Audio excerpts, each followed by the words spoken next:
cursó también la carrera de Filosofía en la Universidad de Buenos Aires, tiene un MBA en la UCES y es profesora e investigadora de varias universidades, entre ellas la Universidad Católica Argentina, la Universidad de Buenos Aires y la Universidad Nacional Arturo Jauretche. Además es profesora en universidades del exterior, dirige el grupo de trabajo internacional de Claxo sobre teología, ética y política, y participa del programa de la OIT, El futuro del trabajo. Y su último libro es Para leer a Francisco, Teología, ética y política.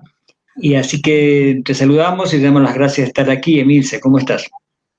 ¿Qué tal? ¿Cómo está Daniel? ¿Qué tal Rodolfo? ¿Qué tal Enrique? Y también un saludo a toda la audiencia y muchas gracias por invitarme. Es un poco raro hablar con una teóloga, esto debe ser una experiencia para vos común que te lo digan. Normalmente hablamos de teólogos y pensamos en un sacerdote o en un religioso. ¿Cómo es que te decidiste, Emilce, por la teología y cómo es llevar la teología? Lo bueno de ser teóloga mujer es que cuando te critican, no te critican el contenido, sino la imagen. Eso es muy divertido. Segundo, cuando estás en un panel, nunca consideran que estás por capacidad, sino por cupo. Y tercero, esperan ver venir una monja y ver una madre con 2 hijos que ya son hombres. Así que todo hace un escenario muy entretenido.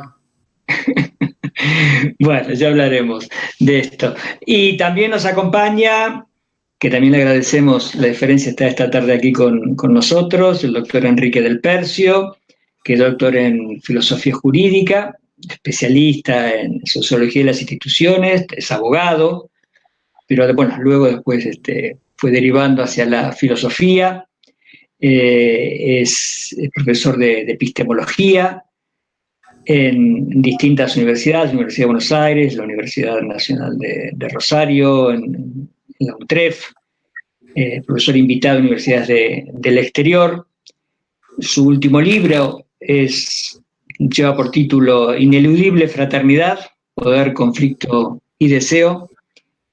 Y actualmente, entre otras cosas, es rector de la Universidad de San Isidro. ¿Cómo estás, Enrique? ¿Qué tal, Daniel? ¿Cómo estás vos? Hola, Emilce, hola, Rodolfo. Qué gusto reencontrarlos, saludarlos y saludar también a todos los amigos y amigas de la radio de la Universidad Nacional de Jujuy. Enrique, hace unos poquitos días, 2 o 3, el Papa Francisco dirigió una carta manuscrita a Monseñor Ojea, que es el obispo de San Isidro y el presidente de la Conferencia Episcopal Argentina, que voy a leer, es muy breve. Dice: querido hermano, se refiere a Monseñor Ojea, sé que la Universidad de San Isidro el próximo 27 hará la inauguración del Instituto Juan Carlos Escanone. La noticia me alegra, es un reconocimiento a un maestro y pensador que ha influido mucho en la filosofía latinoamericana. Te ruego hagas llegar mi saludo al señor rector Enrique del Percio y a la comunidad universitaria por este gesto y mi gratitud. Estaré espiritualmente presente con mi oración y mi pedido de que recen por mí, que Jesús te bendiga, la Virgen Santa te cuide, fraternalmente, Francisco. ¿Cómo recibiste esta mención del Papa en una carta? No es común, para el común de los mortales, que esto suceda. No, bueno, por un lado con gran alegría, pero al mismo tiempo también como un llamado a renovar el compromiso y como una gran responsabilidad. Básicamente nos impactó mucho como comunidad la frase donde habla de la importancia del reconocimiento de Juan Carlos Escanone como un maestro de la filosofía latinoamericana, y esto tiene una relevancia muy grande por 2 cuestiones. Por un lado, porque demuestra la vigencia y la vitalidad de una de las filosofías más universales que hay hoy, que es la filosofía latinoamericana. Frente al agotamiento de la filosofía étnica blanca, que es la que prevalece en el extremo occidental de Asia, esa parte generalmente llamada Europa, y frente a ese agotamiento surgen otras filosofías mucho más vitales y mucho con vocación de universalidad, como la latinoamericana, Y además el reconocimiento de Scanone como una de las figuras centrales de la filosofía latinoamericana para nosotros es motivo, por cierto, como te decía, de profunda alegría, ¿no? Ver cómo esto que en algún momento algunos en los años 90 pensaron que era una moda pasajera de los 70, hoy resurge con una vitalidad y con una fuerza realmente notable. Y esto que plantea el Papa es un testimonio de esta fuerza, de esta vigencia. Después del golpe de 1976, Rodolfo Kusch, organizamos este programa de conversaciones en el Kusch, en el Instituto Kusch, fue despedido de la Universidad Nacional de Salta, donde estaba trabajando, donde dirigía un instituto, y en esa situación, bueno, se fue a vivir a Maimará, y Juan Carlos Scanone, que hacía referencia al Papa y que ahora se está creando el instituto que lleva su nombre, dirigía el programa de investigación filosófica de la sabiduría del pueblo argentino como lugar hermenéutico para una teoría de la filosofía de la religión. Y uno de los investigadores de ese programa justamente era Rodolfo Kusch, o sea, dirigido por Scanone, y Kusch era uno de sus integrantes, con un encuentro muy importante en 1980 en París, que lamentablemente, bueno, Kusch ya no pudo participar, personalmente obviamente, porque falleció en 1979, pero sí sus trabajos y su propuesta fueron discutidos allá. Contanos un poco tu relación con Scanone y así nos vamos acercándonos a las cuestiones de las encíclicas, Emilce. Tú has tenido una relación firme con él. Tuve el honor de trabajar los últimos años con él, y bueno, quizás fueron los años más lindos para él, porque su amigo, el Papa en Roma, y además no era simplemente un argentino como Papa, ¿no? Era alguien que estaba impulsando a nivel internacional todo lo que fue el pensamiento latinoamericano, una parte del pensamiento latinoamericano, que es la versión argentina, como la llamaba Scanone, la corriente argentina de la teología de la liberación. Eso creo que para él fue fantástico. Para mí fue un honor acompañarlo. Hemos viajado durante más de 5 años sin parar. Llegábamos un día y el día siguiente salíamos, y cuento una anécdota que me parece que ilustra bastante, que no es filosófica ni teológica, pero que habla muy bien de Cachito.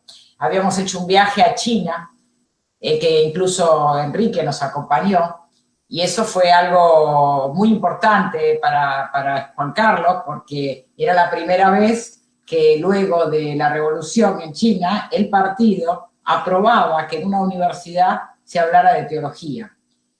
Y fue el mismo año que luego el Vaticano también. Hay 3 movidas. Una fue esta, que fuimos con el grupo de trabajo Claxon, y era un viaje muy largo, ¿no? Muy largo, desde más de 24 horas, y yo estaba muy preocupada porque era una persona de más de 80 años y para mí era como mi papá y yo lo cuidaba todo el tiempo, y estaba muy preocupada de que pasara algo. Terminó ese viaje, llegamos a Buenos Aires y al día siguiente teníamos que salir para Brasil. Entonces yo no quería que hiciéramos el viaje porque tenía miedo de que a él le pasara algo. Y lo que pasó es que a mí me dio un ataque de estrés en Brasil, y quien empujó mi silla de ruedas para internarme fue Scanone. Así que era la mentalidad que tenía Juan Carlos, y además una persona con mucho humor. Yo disfruté mucho viajar con él, nunca se cansaba, le gustaba salir a la noche, me golpeaba la puerta del cuarto y decía, bueno, ¿y a dónde vamos hoy? Yo muchas veces viajaba con alguno de mis hijos, así que fue muy amigo de la familia también. Era una persona con mucho humor, era una persona grande, pero tenía un feeling con los jóvenes, le encantaba estar con los jóvenes. Hacíamos reuniones con los jóvenes acá en casa, o restaurantes, de las que también participaba Enrique. Así que son las anécdotas diferentes que puedo contar de Juan Carlos Scanone, que no son las más habituales. Hace 5 años el Papa sorprendió al mundo con una encíclica con un foco en cuestiones ambientales, y lo sorprendió primero porque no es un tema tan frecuente en los documentos de la Iglesia. En ese momento había unas discusiones internacionales sobre cómo encaminar los problemas del cambio climático. Y por otro lado, también sorprendió un poco que el enfoque no era el habitual. Rodolfo Tecchi, ¿cómo fue el impacto de esta encíclica Laudato Si sobre la percepción y las políticas ambientales y las políticas en general? Sí, una característica que tuvo la encíclica, una característica de Laudato Si, es la verdad que en muchos ámbitos académicos fue tomado verdaderamente como si fuera un trabajo académico, por las características, por la forma de abordar el tema de la relación entre la humanidad y la naturaleza, la definición de casa común, del planeta como casa común. Pero la verdad que en esa encíclica el Papa utiliza una gran proporción de sentencias con un profundo sentido científico y académico, digamos. Así que todavía creo que falta mucho camino por recorrer, por trabajar con esa encíclica, pero bueno, es interesante cómo en muchas otras ocasiones eso no ocurrió, digamos, pero cómo Laudato Si ha calado en forma importante en ámbitos académicos, un texto que se discute en ámbitos académicos.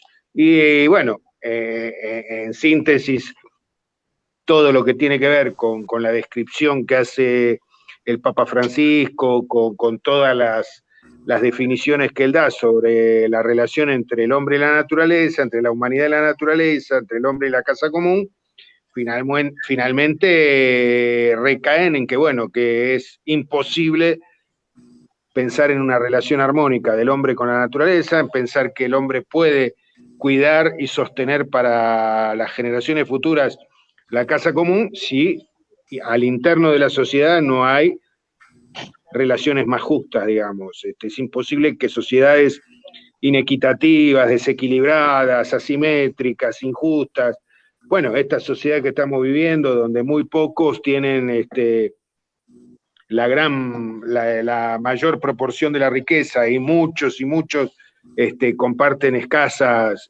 proporción de la riqueza, que esa sociedad tenga una relación armónica con la naturaleza, eso es imposible.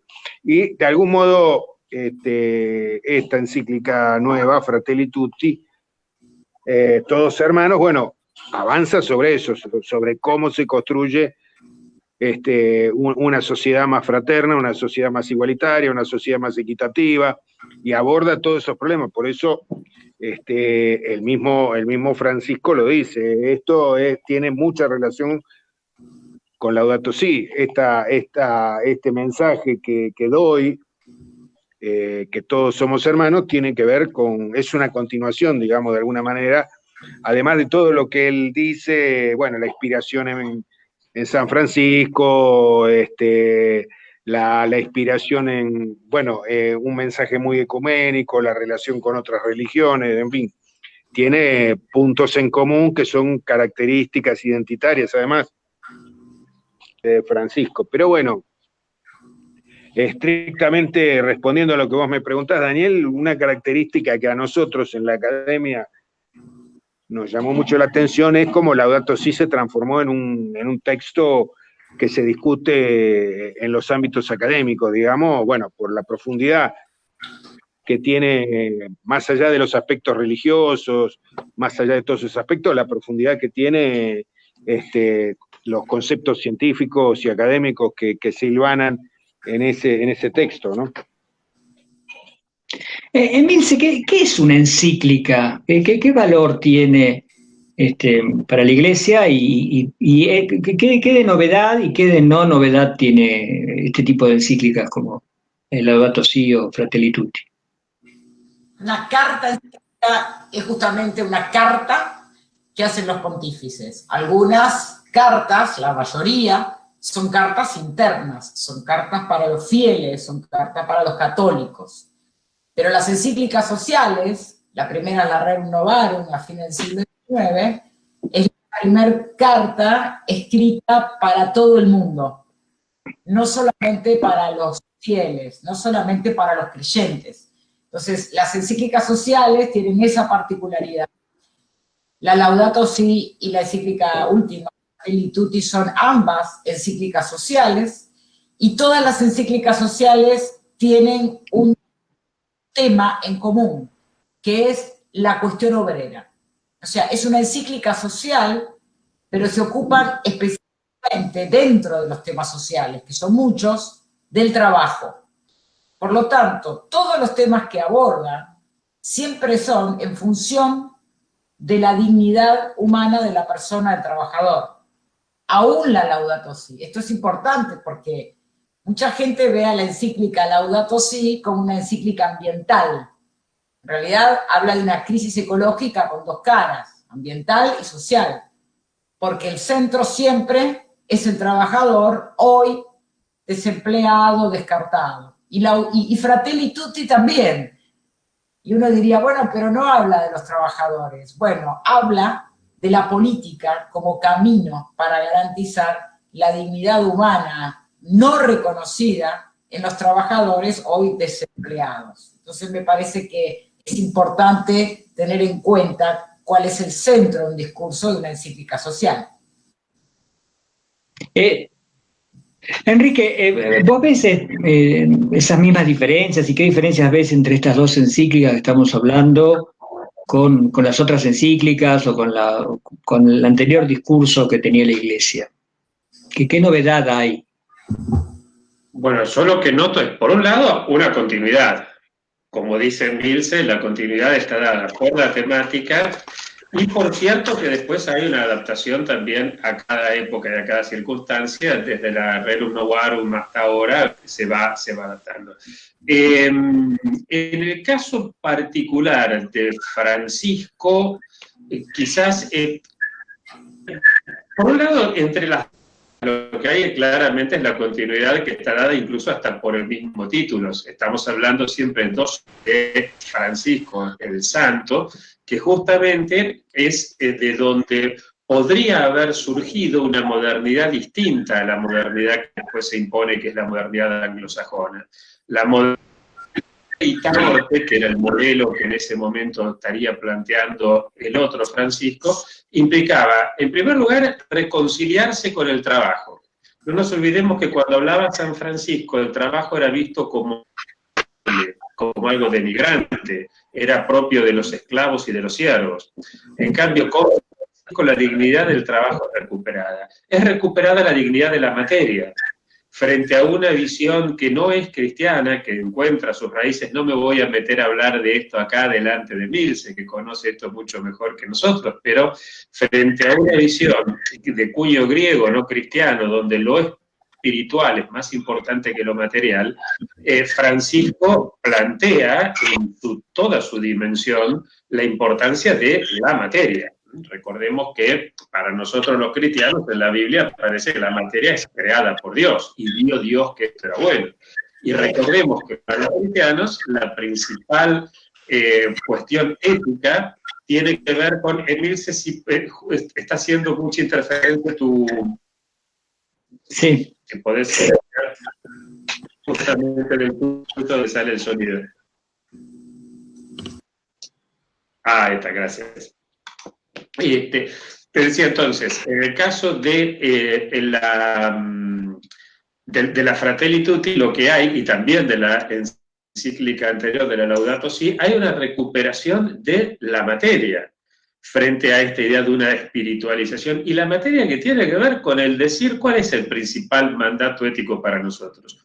Porque tuve hambre y me diste de comer, porque tuve sed y me diste de beber, porque tuve frío y me abrigaste. Es la corporalidad de lo que está en el centro. Y en ambos casos es San Francisco el que rescata esta corporalidad, y es el Papa Francisco el que hoy nos está diciendo atención con esto. Atención. Y en el caso de la última encíclica de Fratelli Tutti, bueno, la relectura que él hace del pobre tipo que está caído en el camino y de quién es el prójimo, y toda la parábola del buen samaritano realmente es fascinante, cómo la relee, ¿no? O sea, hay una continuidad, pero al mismo tiempo hay una relectura también.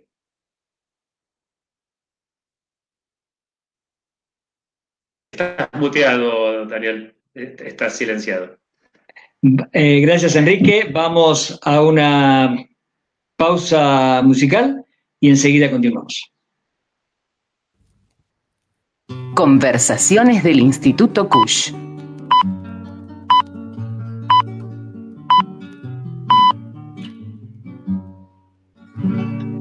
Aunque sea en latitas tus claveles, en tu ventana pintan su ilusión. No es lo mismo la vida sin placeres, pequeñas alegrías, una flor. Aunque sea en latitas tus claveles, en tu ventana pintan su ilusión. Tal vez nunca conozcas de otras tierras exóticos paisajes, quizás no, pero en vistosa foto de almanaque, el mar con sus espumas te besó, que un ángel ha pasado a nuestro lado con rústico callado de pastor.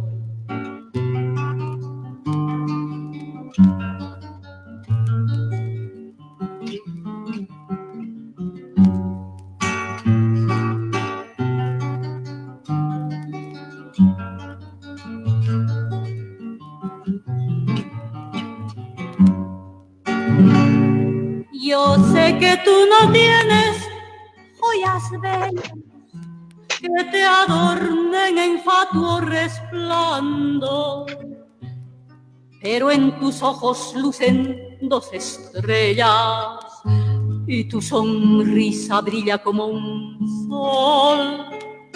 Yo sé que tú no tienes joyas bellas que te adornen en fatuo resplandor, que a unos les dieron cheques en el banco y a ti te dieron imaginación, y así como el rey Midas, por encanto, lo que tocaste en oro se trocó, que un ángel ha pasado a nuestro lado con rústico callado de pastor, que un ángel ha pasado a nuestro lado con rústico callado de pastor.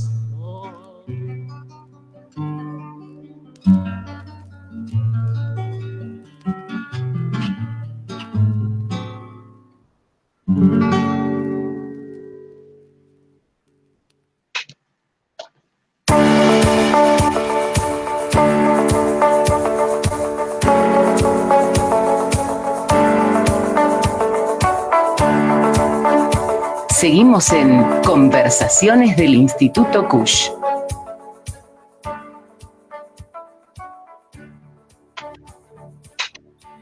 Bueno, escuchamos un tema de Matilde Casasola, poeta, intérprete, una intelectual feminista boliviana, que nos presentó Un ángel ha pasado,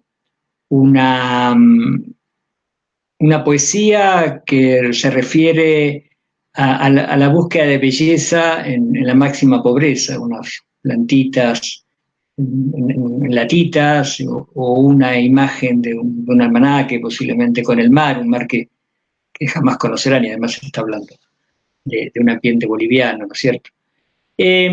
Y creo que un poco a estas cuestiones se refieren estos documentos. Nos llaman la atención no solo las cuestiones globales, sino también a que cuando planteamos un problema de la humanidad es de todos y no siempre vemos los problemas que hay en la inmensa mayoría de la población de la humanidad, que es pobre.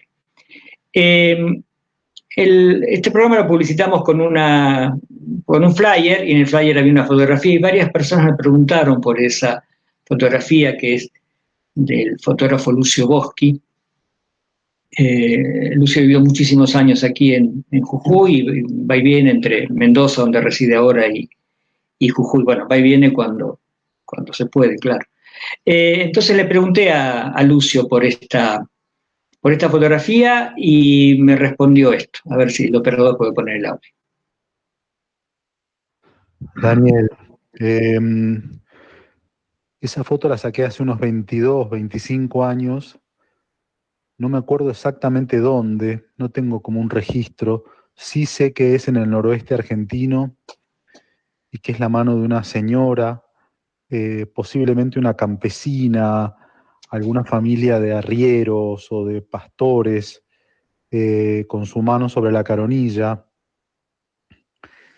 Y a mí es una imagen que me gusta por varios motivos. El primero es porque a primera vista podría ser como podría ser como la garra de un animal, de un ave, y después de una persona, y esa sensación que es a medias difusa y delimitada, me gusta, esa idea de algo como de ensueño me gusta, me parece que ahí se manifiesta algo de la vida, ¿no? Una cosa de misterio de la vida. Y segundo, porque representa para mí una de las cosas que más me gusta del noroeste, que es la crudeza, la belleza y la elegancia juntas. Me parece que en el norte se ve mucho eso, la elegancia natural y la crudeza a la vez. Así que esa imagen me remite a eso, por eso me entusiasma.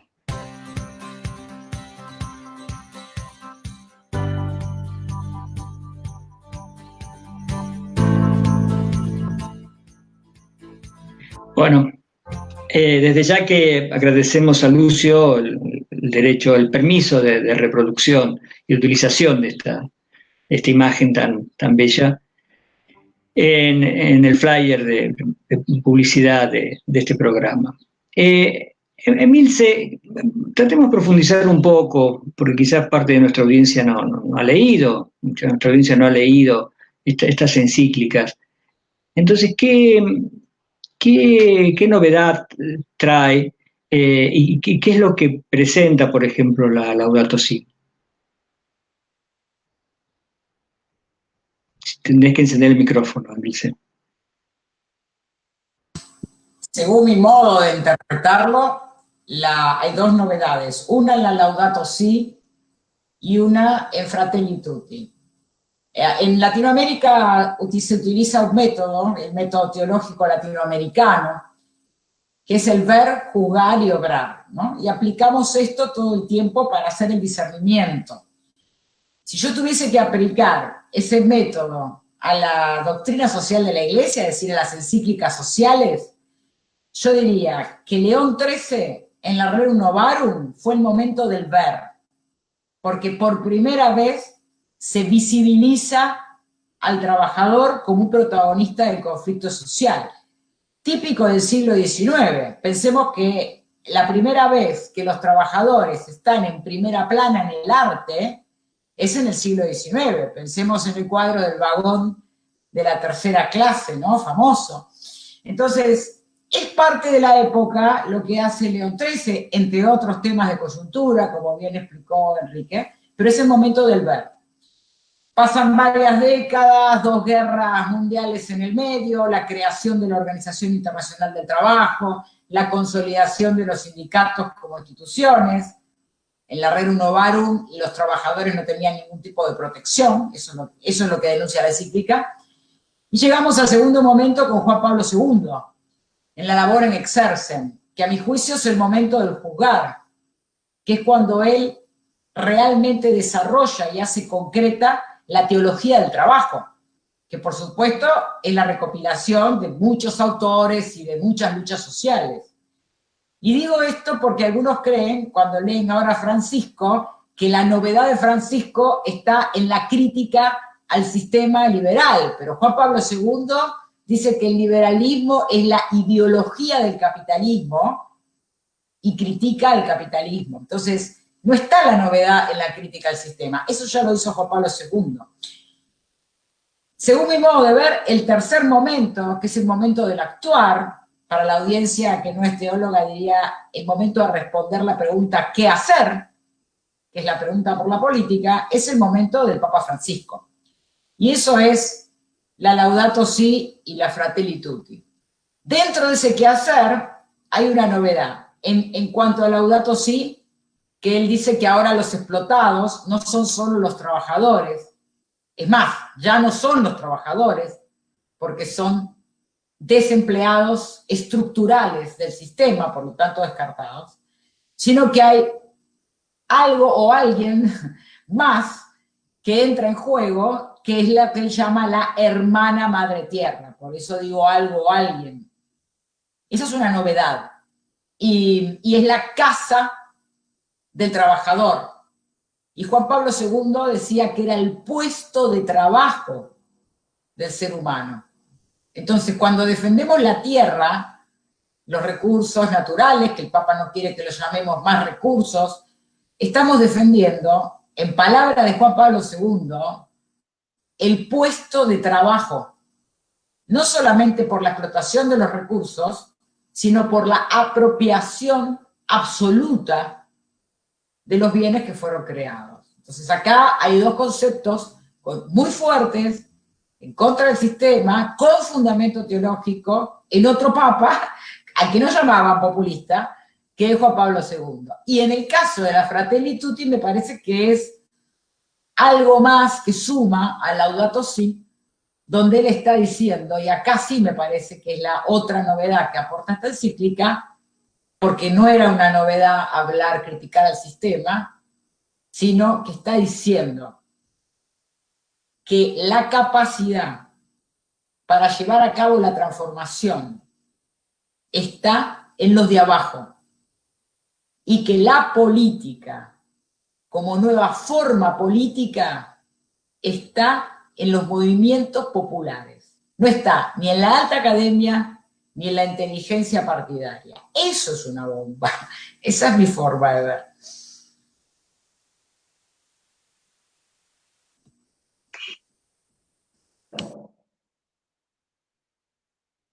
Enrique, ¿coincidís con Emilce? Aparece la fraternidad ya no como un mero sentimiento en esta encíclica, sino como algo muy activo.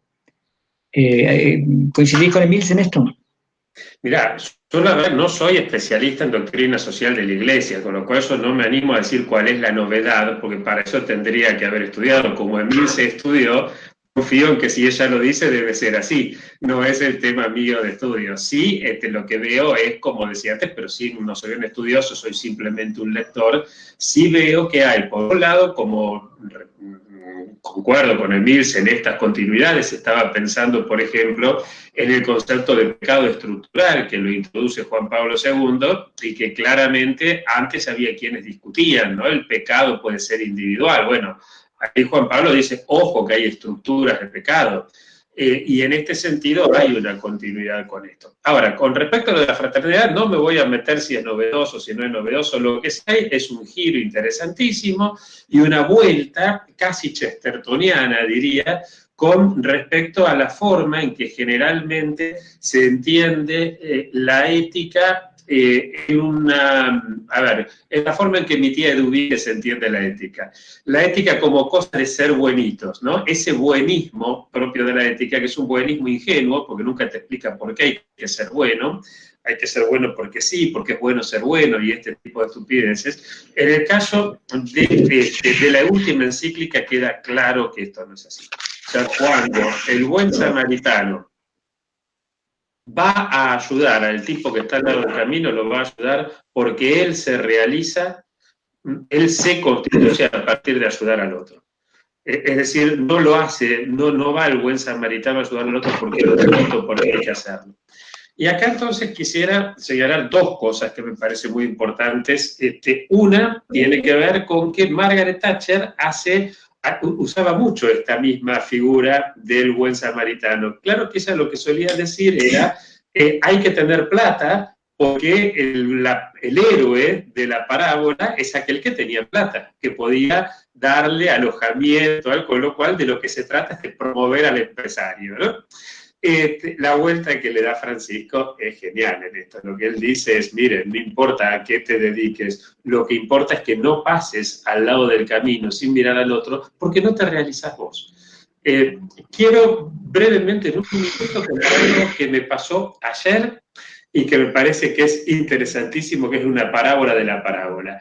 Le pido a un colega, un profesor muy importante, si podía darme una mano con un...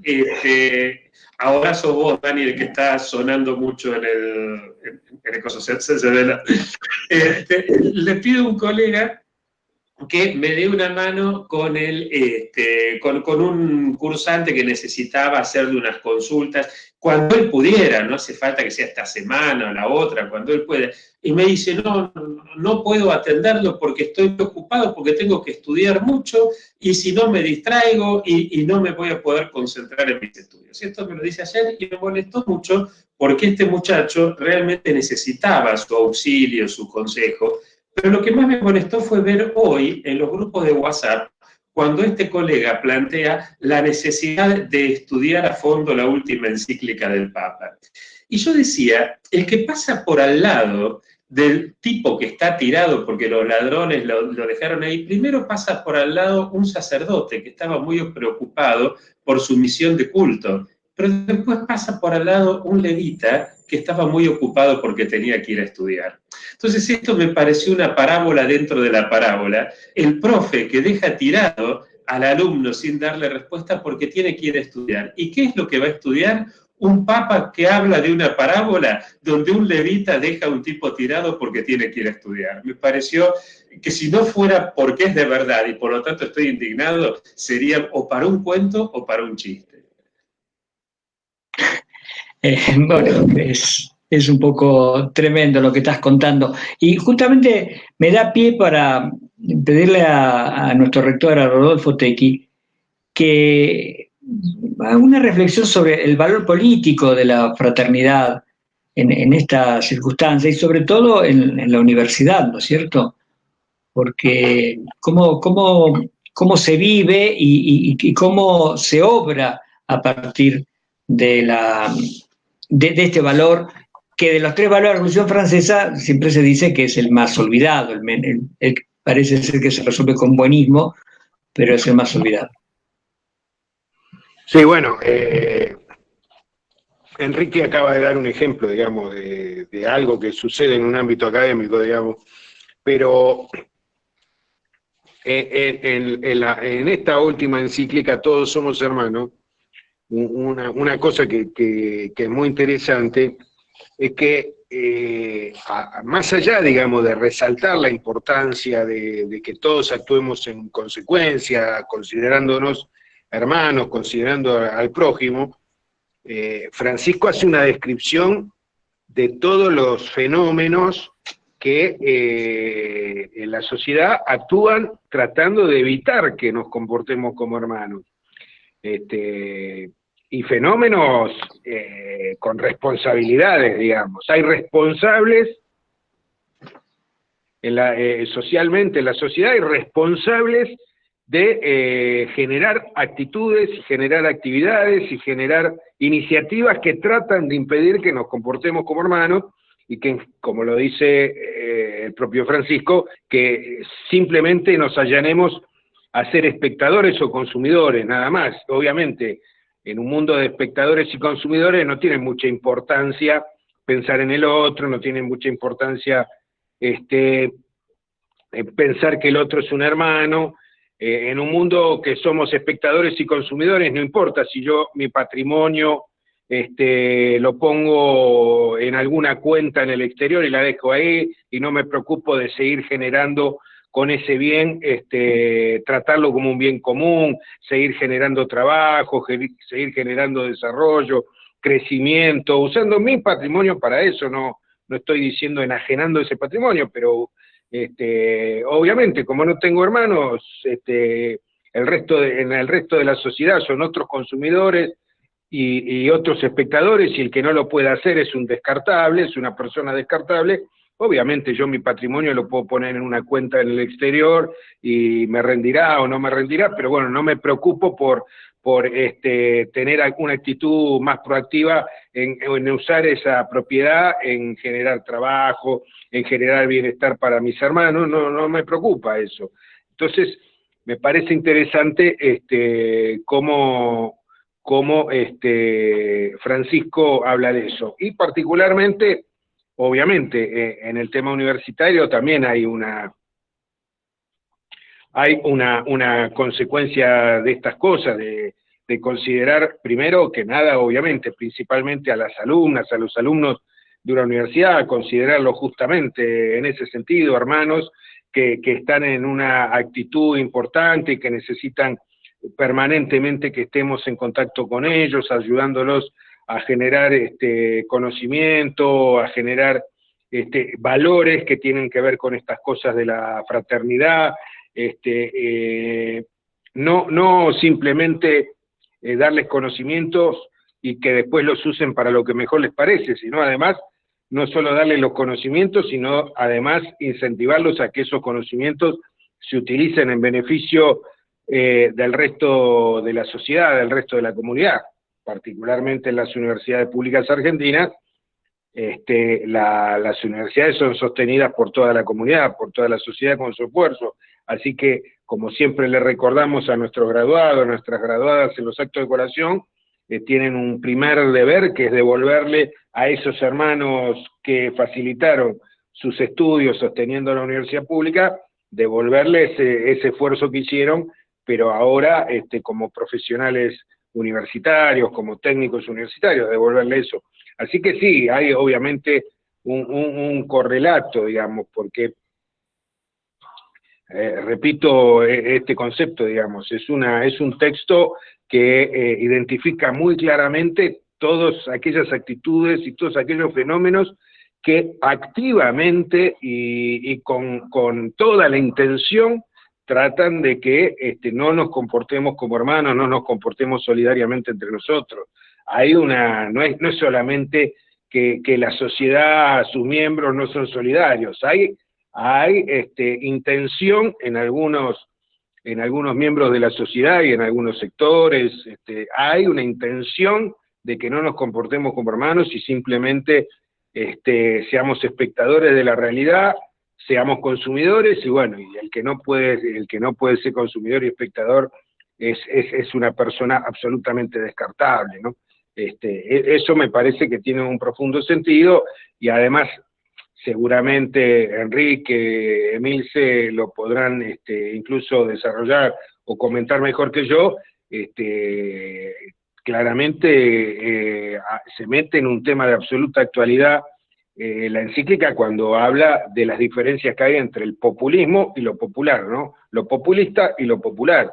Claramente, cuando se trata de mezclar esas cosas de populismo y popular, ahí Francisco también explica claramente cuáles son las diferencias y cómo se trata de desvalorizar palabras importantes como justicia, libertad, democracia, usarlas y banalizarlas para que pierdan su valor, digamos, porque esas palabras, igualdad, fraternidad, democracia, son palabras que bien usadas justamente ayudan a una sociedad más equitativa, más equilibrada. Si las banalizamos, obviamente esas palabras pierden un sentido que no deberían perder.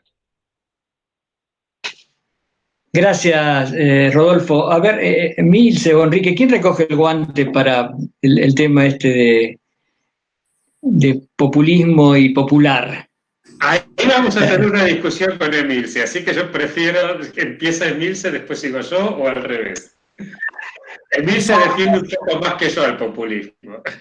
Una discusión que tiene una larga data. Muy buena la interpretación que hace Rodolfo.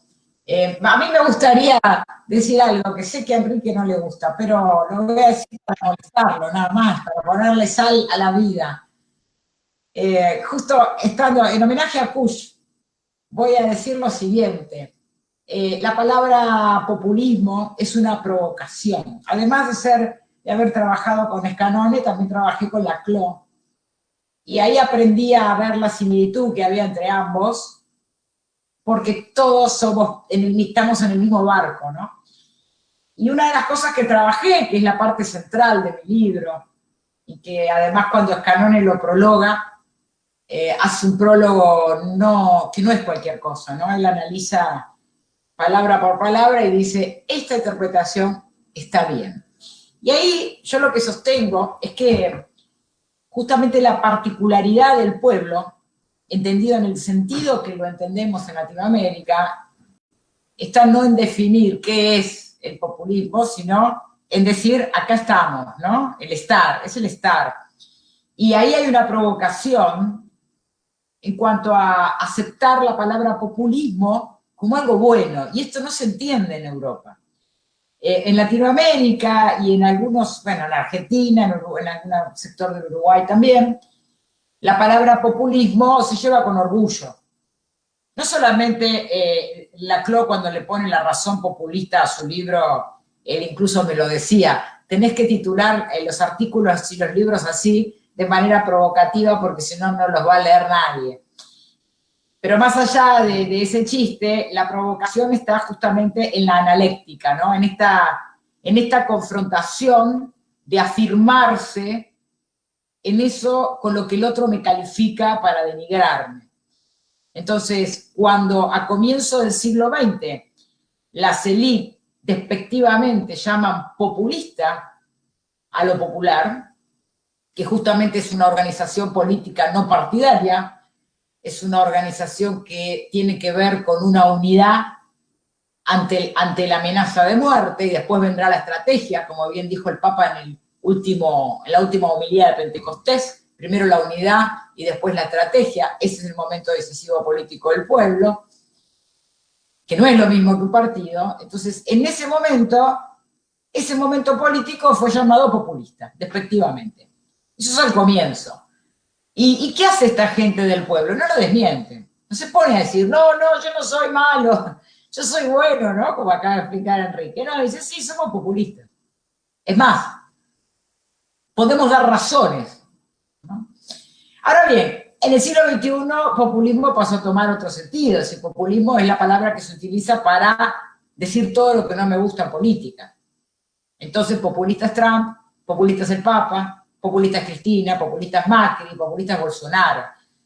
Fíjense que no estarían del mismo lado de la grieta en términos locales. Sin embargo, unos y otros se acusan de populistas. Y el Papa, me parece que la ventaja que tenemos es que la encíclica está escrita en la lengua nuestra, no en el idioma, en la lengua, que es un modo de pensar, como todos sabemos, ¿no? No es solamente un idioma. Cuando uno escribe en otra lengua, en otro idioma, está escribiendo en otra lengua, en otro sentido cultural. Entonces, para nosotros es muy fácil entender. Y fíjense que él hace la diferencia entre populismo y popular. Él dice, se llama populismo, como bien describió Rodolfo, de una manera despectiva, y por eso se entiende la demagogia, el subir prometiendo satisfacer la demanda del pueblo y luego se hace otra cosa, ¿no? Pero el gobierno del pueblo es otra cosa. Pero no dice no a la palabra populismo, sino que él le da otro sentido. Yo creo que él recoge ese estar, esa afirmación que hacen los pueblos nuestros, lo mismo que cuando le dicen negro, ¿no? Y dice, sí, soy negro, ¿y qué? O sea, no se esfuerza en decir, sería la solución dialéctica, ¿cuál sería? La negación de la negación, ¿no? Si algún filósofo escuchando, decir, no, yo no soy negro, no soy malo, no soy... Sí, yo soy un populista, ¿no? Me parece que esto hay que aclararlo mucho internacionalmente, porque la palabra pueblo y la palabra trabajo, en el sentido que le da el Papa, no es como se entiende en otros contextos. Y ahí tenemos mucho trabajo. Y mucho trabajo que podemos hacer muy bien, porque lo que se vienen son momentos populistas, no en el sentido fascista. Y con esto quiero terminar mi larga exposición sobre este tema. Estuve hace 2 años con Michel Lowy, alguien que no es ni populista ni católico, en París, en una larga entrevista que le hice, y él me decía, llamar populismo a esto es endulcorar el verdadero nombre con el que se lo conoce históricamente, que es fascismo. Entonces me parece que en lugar de desgrañarse en distinguir entre popular y populista, habría que decir, para este contexto nuestro, populista es un gobierno popular. Y a eso que ustedes llaman populista, nosotros lo llamamos fascismo. Me parece maravilloso. Enrique. Bueno, puede ser como estrategia, qué sé yo, cuando los de River dicen yo soy gallina y qué, o cuando los de Boca dicen yo soy bostero y qué, lo entiendo como estrategia y está bien.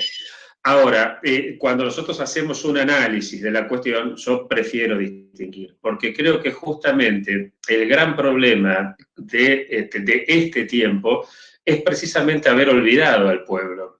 Cuando vos olvidás al pueblo, entonces el riesgo es que ese lugar que queda vacío sea llenado con el populismo. Cuando vos haces una política sin fundamento, cuando la política pasa a ser simplemente un modo de vida para unos cuantos inescrupulosos, entonces la política se vacía de fundamento y ese lugar pasa a ser ocupado por el fundamentalismo. Cuando aquellos que mandan se vacían de autoridad, entendiendo que autoridad viene de auctos, lo que hace crecer, cuando el profe tiene autoridad sobre el alumno porque lo hace crecer. Tiene autoridad en la medida en que reconozca la autoridad que el alumno tiene también sobre uno para hacernos crecer a nosotros. Todos los que somos profes sabemos que vivimos creciendo mutuamente. Entonces, la autoridad de uno tiene que ver con la autoridad del otro, a quien haces crecer, pero porque también él te hace crecer a vos. Es decir, volvemos a el samaritano. ¿Por qué tenía que ayudar al tipo que estaba caído? ¿Porque era bueno? Bueno, porque quiere ser feliz. ¿Se entiende esto? O sea, yo quiero, porque yo no me puedo realizar si no es en una comunidad que se realiza. Vuelvo a lo que decía Rodolfo. ¿Por qué tenemos que comportarnos nosotros? Bueno, si yo no entiendo esto, no voy a entender de qué se trata la autoridad. Cuando la autoridad se vacía, ese lugar es llenado por el autoritarismo. Y creo que la conjunción de populismo, fundamentalismo y autoritarismo es precisamente el gran riesgo que corremos.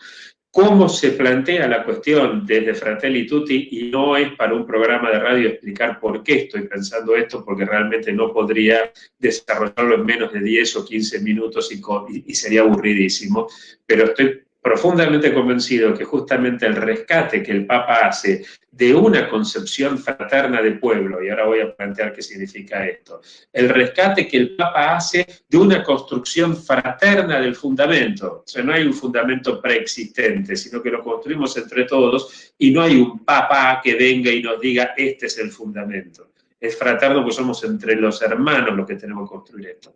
Y por último, una construcción fraterna de la autoridad, donde el que manda, manda obedeciendo, precisamente porque por eso tiene autoridad. Entonces, desde esta reconstrucción es donde podemos evitar el peligro, por ejemplo, digámoslo con nombre y apellido, de un Trump, de un Bolsonaro, de lo que está pasando en Hungría, de lo que podría haber pasado con Salvini, es decir, de juntar un populista, fundamentalista y autoritario. Una cosita que lo dejó anunciado Rodolfo, lo preguntaste vos antes y me gustaría volver sobre esto. La idea de fraternidad. Cuando decimos que vivimos en una sociedad fraterna, lo que estamos diciendo es que acá no hay ni un padre que nos diga cómo son las cosas, ni una madre útero que nos contenga. Todos los que tenemos hermanos sabemos que, los que tienen más de un hijo, saben que los hermanos se pelean. ¿Por qué? Porque la relación horizontal estimula el conflicto. Pero todos los que estuvimos peleados en algún momento con nuestro hermano sabemos que no es lo mismo estar peleado con ese hermano que con otro. O sea, no nos gusta estar peleados porque sabemos que nos falta algo, porque bueno, pregunten lo que está pasando ahora entre Mauricio y no me acuerdo cómo se llama el hermano, seguro que los dos se están llevando mal y a ninguno de los dos le debe gustar mucho esta situación. Por eso el Papa va a plantear que la unidad es superior al conflicto. El Papa no va a decir la unidad acaba con el conflicto, el Papa no va a decir como somos todos hermanos no hay conflicto, porque eso sería gravísimo. si pensamos, como somos todos hermanos, no hay conflicto, además de negar la realidad, eso solamente lo puede decir alguien que nunca haya tenido hermanos, ni haya visto cómo llevan los hermanos, lo que el Papa nos está diciendo es, ojo, si nosotros pensamos a la sociedad que solamente hay conflicto, nos equivocamos. No se puede vivir en una sociedad donde permanentemente todos se estén peleando. Para llevar adelante tu almacén, tu taxi, tu kiosco, tu profesión, de lo que sea, necesitas un cierto lugar de armonía. Pero si concebimos a la sociedad como lugar solamente de armonía, corremos otro riesgo más grave, y es pensar que si hay conflicto es por culpa de ese, que obviamente no es hermano nuestro porque es un hijo de puta, y que por eso genera el conflicto. El sindicalista, el mapuche, el comunista, el judío, ponele el nombre que quieras. Pero entonces se trataría de acabar con ese o esa que genera el conflicto para que nosotros, como somos todos buenos y nos llevamos bien, recuperemos el equilibrio perdido. Entonces, la idea de fraternidad nos recuerda que siempre están las dos cosas.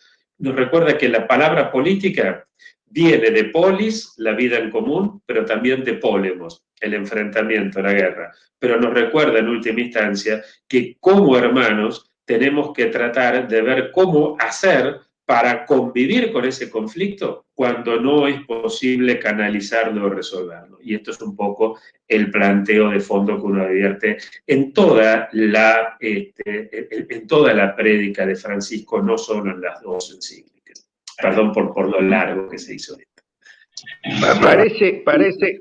Parece que es de intensa actualidad, ¿no? Las últimas palabras que dice Enrique, ¿no? En los diarios de estos días, en los periódicos, en los medios de estos días, todos son peleas entre hermanos, ¿no?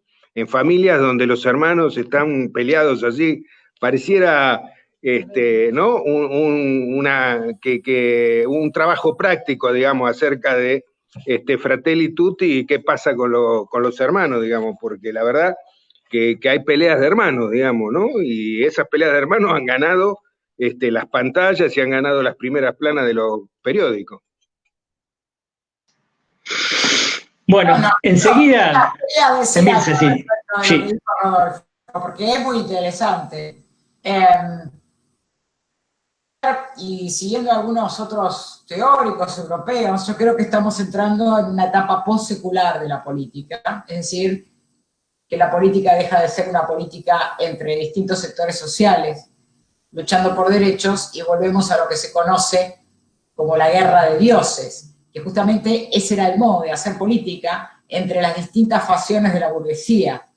Y lo que estamos viendo hoy, justamente, es una lucha faciosa, porque la lucha entre los Echeverri o la lucha entre los Macri no es una lucha entre distintos sectores por derechos, es una lucha de conquista o de territorio económico entre ellos. Me parece que es una ilustración maravillosa que justifica el reclamo profundo que hace Fratelli Tutti de volver a lo político, que sería la inclusión de todos los sectores sociales en ese conflicto que no es malo siempre y cuando se resuelva a través de los acuerdos, ¿no? Me parece que es muy, muy buena la apreciación. Bueno, vamos a una breve pausa musical y seguimos con este diálogo que está mucho más que interesante. Conversaciones del Instituto Kush. Para poder sobrevivir,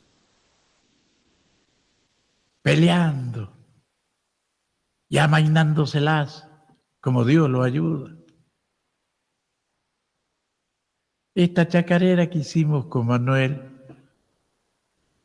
Manuel dice en su estribillo: nadie sabe que tiene hijos, que por sus hijitos llora y que por esos zorritos a los que tienen les roba. Dice que el zorro cuando ve una sola gallina en el gallinero no la roba, le da pena, pobrecito. Pero cuando hay muchas ya se anima a darle un taracón.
Acá estamos volviendo en Conversaciones en el CUSH. En este programa que está relacionado y lo hemos vinculado con la Red Universitaria para el Cuidado de la Casa Común, que es una red que se conformó, hacía referencia al rector de alguna manera a esto, se conformó después de la presentación de Laudato Si por este interés académico que presentó este documento, la encíclica Laudato Si, y se conformó esta red, en inicio una red argentina de universidades públicas y privadas, y que ya se ha expandido, hoy por hoy es una red latinoamericana, de universidades, 39 universidades que están trabajando, dialogando, cooperando para llevar adelante mejor unas propuestas alrededor de esta encíclica y de este documento de Francisco. La pregunta que daría para este último tramo del programa es ¿cómo seguimos? Porque hay algunas cuestiones, hay muchísimas cuestiones que están en las encíclicas, pero hemos hablado de la necesidad de la política, y hay una gran confianza, como decía Milce, en que el cambio viene de abajo y en la relación con los movimientos sociales, que ya no son simplemente expresiones de base de partidos, sino que es una cuestión mucho más profunda, donde puede aparecer distintos tipos de ejes. No sé quién quiere tomar la palabra, pero por ejemplo mañana hay una reunión de los movimientos sociales, una reunión virtual de movimientos sociales con el Vaticano, ¿no es cierto? Ha habido varias estas reuniones, una muy importante relativamente cerca de nosotros aquí en Jujuy, en Santa Cruz de la Sierra. No sé si Enrique, Rodolfo, Emilce.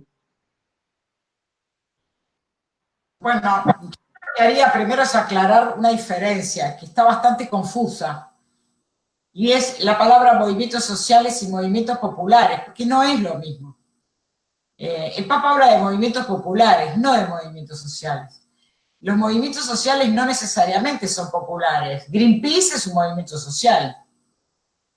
Puede haber movimientos sociales por un montón de temas, por temas de género, por temas de ecología, por el arte, por el cuidado del patrimonio edilicio internacional, pero no necesariamente son movimientos populares. De hecho, Laudato Si dio origen a un montón de movimientos sociales, por ejemplo, por el cambio climático, y participan necesariamente la parte popular. Así que el movimiento popular es otra cosa. El movimiento popular hay que aclararlo también internacionalmente, porque cuando uno dice movimiento popular, lo primero que piensan es una horda primitiva, agresiva, que va a venir a saquear, matar gente, quedarse con la casa de la playa y la carpita que alquiló también, y bueno, una cosa ridícula.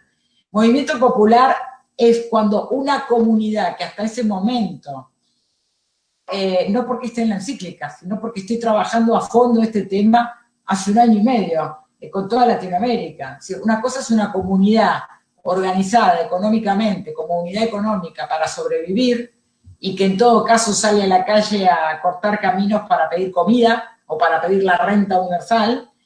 Y otra cosa es cuando esa comunidad organizada económicamente, en un momento decisivo, el momento de lo político, el momento del pueblo, pasa a organizarse políticamente. En ese momento tenemos un movimiento popular. Es decir, el movimiento popular no es una cosa amorfa. El movimiento popular es una nueva forma de lo político, se organiza para reclamar derechos sociales, no solamente para reclamar comida como el piso más bajo. Por eso el Papa diferencia entre la renta universal, que aparece como una dádiva caritativa de los que se llevaron todo, bueno, y ahora le damos el 1%, y un salario digno a cambio de un trabajo.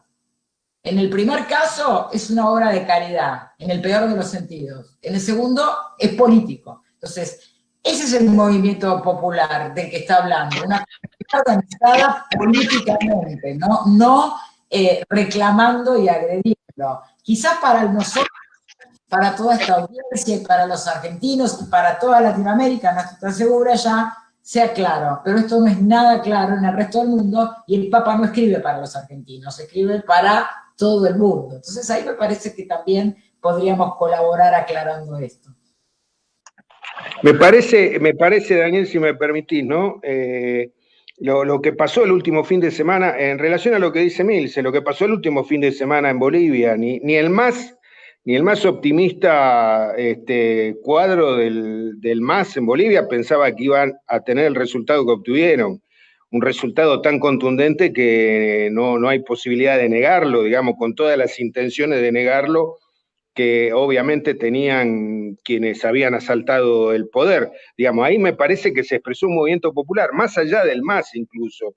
Me parece que en Bolivia se expresó un movimiento popular que quiere marcar un rumbo, digamos. Después seguramente veremos cómo avanza ese proceso, digamos, pero me parece que un resultado tan contundente en Bolivia marca que hay una voluntad y un movimiento popular que marca un rumbo de la democracia y un rumbo por donde ellos creen que se discute la política, se discuten los derechos y se discute el desarrollo y el crecimiento del pueblo boliviano, digamos.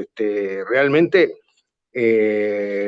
uno tiene contactos, obviamente, con muchos hermanos bolivianos, hermanas bolivianas, y bueno, la verdad que ni el más optimista pensaba que ese iba a ser el resultado, y creo que ahí lo se expresó realmente en Bolivia un movimiento popular que nadie, ni los más acérrimos enemigos, pudieron negar su presencia como Almagro desde la OEA o el gobierno de Estados Unidos, digamos, no había forma. Era como que hubo una voluntad y un movimiento popular que quería expresar claramente un rumbo y se expresó, ¿no? El caso boliviano realmente es interesantísimo en ese sentido. Enrique, esta diferencia entre los movimientos populares que también señala Emilce y esta conjunción en un día, por ejemplo, el domingo pasado en Bolivia, ¿cómo la ves?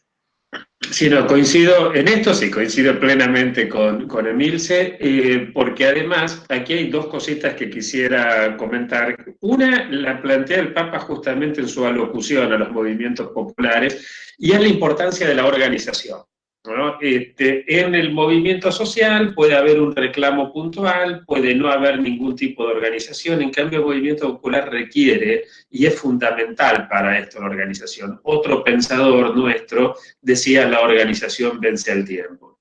Y ese pensador justamente también fue líder, y aquí aparece otro tema muy importante, y es la importancia del liderazgo. en líneas generales, el europeo medio suele tenerle miedo a la palabra líder porque no piensa en Gandhi, piensa en Hitler.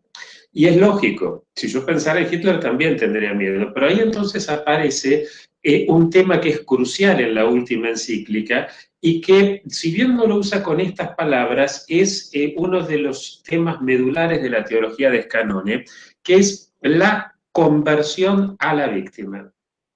La conversión de la víctima. No se trata de convertir a el indígena, es convertirse a la víctima. Tampoco implica convertirse en la víctima, sino que es otra cosa. Implica un pensar desde la víctima. Entonces, cuando vos encontrás un liderazgo que piensa desde la víctima, precisamente un Gandhi, por ejemplo. En cambio, y por eso la clave pasa por ahí. No hay, por supuesto, una receta que se pueda enseñar en la Facultad de Ciencia Política para explicar cómo se genera un líder que constituya su liderazgo a partir de victimizar a la víctima, como puede ser, por ejemplo, aquel que dice la culpa la tienen los negros, la culpa la tienen los villeros, la culpa la tienen los judíos, la culpa la tienen los chicanos, la culpa la tienen los migrantes. Ese líder es el líder, para ponerle un mote, aunque no siempre sea correcto, pero digamos sería el líder fascista, ¿no? El líder que justamente construye su liderazgo a partir de revictimizar a la víctima.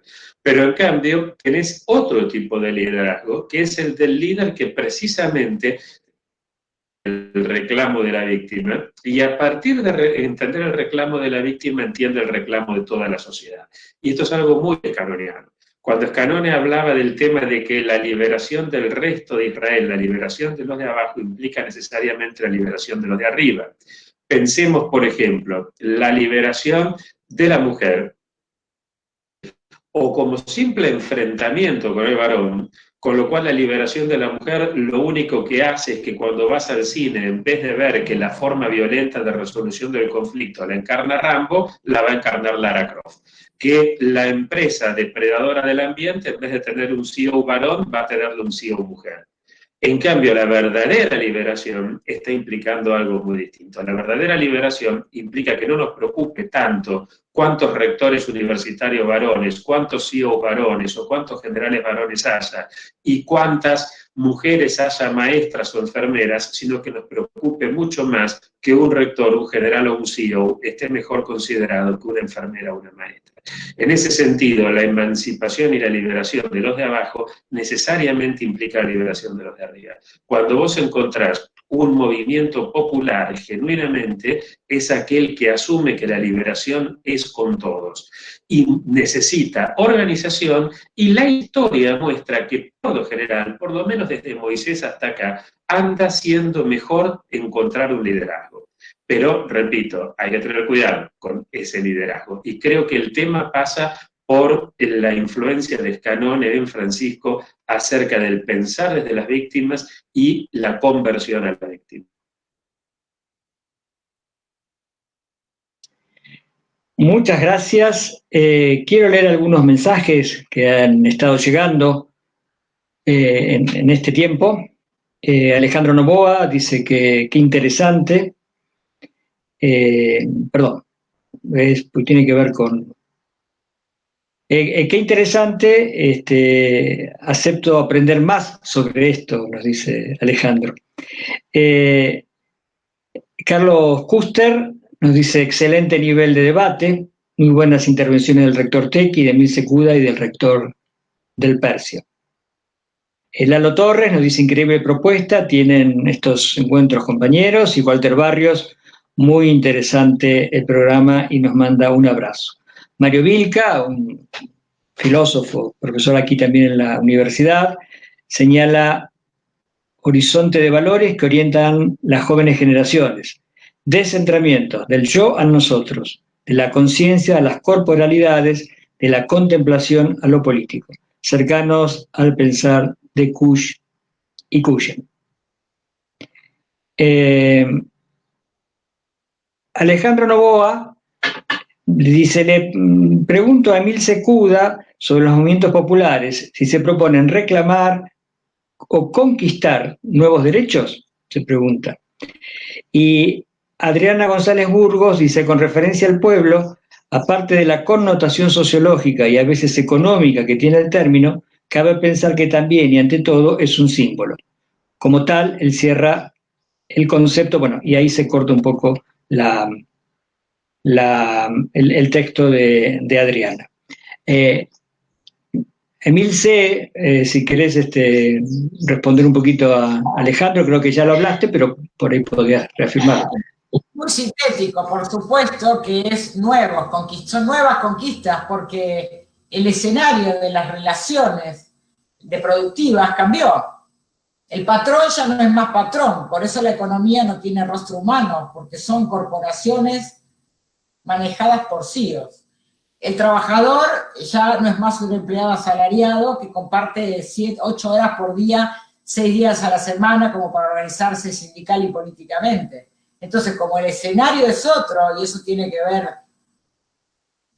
algunos no van a estar de acuerdo, pero según mi modo de verlo, con un salto tecnológico cualitativo, no cuantitativo, entonces, por supuesto, la lucha es por otro tipo de derechos que hasta hoy no teníamos. Por ejemplo, como dicen las recomendaciones 202 y 204 de la OIT, la protección social universal. Es decir, como todos esos trabajadores ya no pueden volver a ser empleados, no podemos reclamar empleo en el modo en que lo teníamos en el siglo XX. Entonces hay que reclamar otro modo de distribución y reinversión de la renta que considere como trabajo muchas actividades que ya se están realizando, pero que si el Estado no las reconoce como trabajo, no pueden caer bajo el criterio de protección social. Así que sí hay mucho para hablar de eso. Por supuesto que son nuevos, las cosas que hay que conquistar. Me alegra que esté Carlos Kuster, porque él habló bastante de esto en la última reunión de conferencia que lo escuché. Así que es todo un escenario nuevo, mucho para trabajar. Gracias, Emilce. Enrique del Percio, si ya estamos terminando el programa, si querés decir algo más.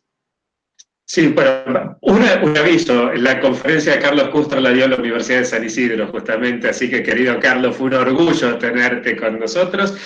Comentar que, bueno, estamos creando la Universidad de San Isidro, el Instituto Escanone. Emilce Cura justamente es una de las miembros, se dice una de las miembros, ¿no? Porque miembra me parece un espanto, no me gusta eso, así que te diré una de las miembros del instituto, del Consejo Académico del Instituto, donde tenemos gente como Enrique Dussel, como, en fin, realmente muy pero quería comentar, aprovechando que está aquí Emilce, que es una de las más caracterizadas personalidades del Instituto Escanone, y que está Rodolfo y Daniel, que son la conducción del Instituto Kusch, que justamente entre Escanone y Kusch había un vínculo muy fuerte. Cuando vos arrancaste con esto, me acordé de un libro que justo estoy leyendo y de paso el aviso, que son Estar con lo Sagrado, conversaciones entre Kusch y Escanone, que saca un querido amigo, que es Ariel Fresia, y acá pongo la foto de los dos, porque creo que vale la pena que pensemos, Rodo, Daniel, que pensemos en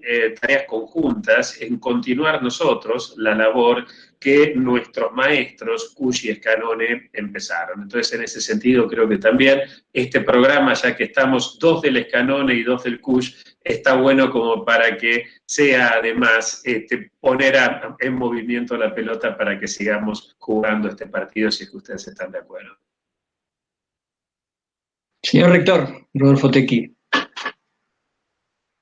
Daniel, aceptar el desafío que plantea Enrique, el rector de la Universidad de San Isidro, de trabajar juntos, de tener algunas iniciativas conjuntas y aprovechar la oportunidad para hacerle llegar un abrazo fraternal, ya que estamos hablando de la encíclica, tanto a Emilce como a Enrique, y agradecerles mucho la disposición que han tenido para dedicarle hoy un rato a poder conversar sobre estos temas tan trascendentes en la radio de la Universidad Nacional de Jujuy. Bueno, ahora soy yo el que agradezco a todos ustedes, a la audiencia, a quienes nos han seguido por la radio y quienes nos han seguido por los medios electrónicos, por la web, por Facebook. Este programa se transmite todos miércoles, todos los viernes hasta esta hora, después del mediodía, después del almuerzo. Así que los esperamos, contar al rector del Percio, a Emil Secuda en próximos programas, y nos despedimos con un poco de música y una vez más agradecer la contribución de todos ustedes.